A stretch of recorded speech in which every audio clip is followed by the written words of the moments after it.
প্রতিদিন মুরগির খাদ্য পানি দিয়া যে কাজটা আমি করি এটা আমি আপনাদেরকে শেয়ার করি। প্রতিদিন মুরগির খাদ্য পানি দিয়ে আমি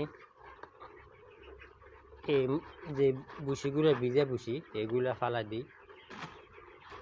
এগুলা না ফালাইলে মুরগির সমস্যা যাব, মুরগি পেটে গ্যাস জমে যাব। ভিজা ভুসি থাকলে মুরগির ওজন আসবে না কখনো, আরও বেশি ওজন কমে যাব।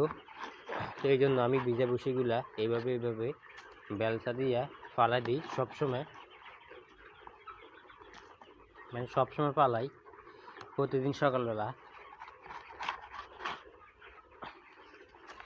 এভাবে মানে ভিজাগুলা শুকনাগুলো না, যেরকম এগুলো শুকনো আছে, এগুলো শুকনো আছে, এগুলো শুকনো আছে, এই যে এগুলো শুকনো আছে, এগুলো শুকনোগুলো আমি ফালাই না। আমি যেগুলা ভিজা বেশি ভিজা বান্ডর সাইডে ওইগুলো আমি ফালাই, যেহেতু এখানে অনেক ভিজা আছে তো এই জন্য এগুলো ফালানো লাগে। যদি ভিজাগুলো না ফালাই তাহলে মুরগি ওজন আইব না, ওজন কমে যাব। তো এই জন্য ভিজাগুলো আমি ফালানো লাগে। এইভাবে কাছে কাছে ফালাইতে হবে সবগুলা।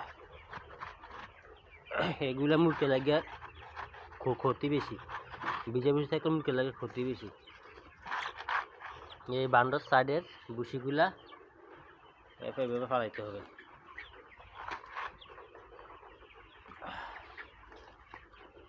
সবগুলো আমি ফালা দিব চাই যে সাইডে ভিজা বেশি এই সাইডে ফালা দিব।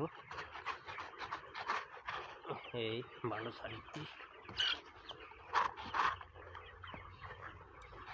আপনারা যারা খামার দিচ্ছেন নতুন, আপনারা অবশ্যই বান্ডর সাইডে যে ভিজা ভুসি, মানে ভিজা ভুসি রাখবেন না, কথা এটাই। ভিজা ভুসি রাখলে মুরগি ওজন আইব না, মুরগি পাতলে যাব। তো খাদ্য পানি দিয়ে লাইছি, এখন ভিজা ভুসি সাই ফালা দিব। ফালা দিয়া এরপরে লিটারটা একটা গাড়া দিব, গাড়া দিয়া এরপরে খাদ্য দিব, এরপরে গামছা সেই ভিজাগুলো ফালাইতে হবে। এগুলো না ফালাইলে মুরগির সমস্যা দেবে।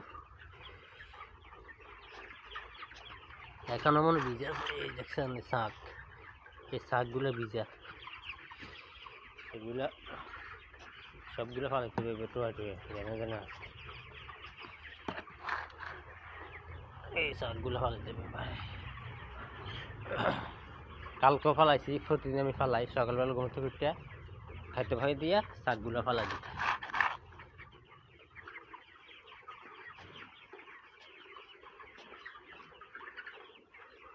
দেখি আর আছে না।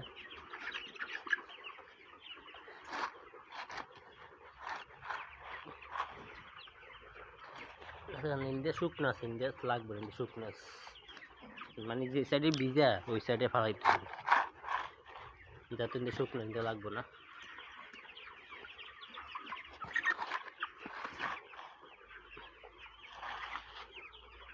ইন্ডিয়া ভিজা, আচ্ছা ভিজাটি এভাবে ফালাইতে হবে ভিজাগুলো।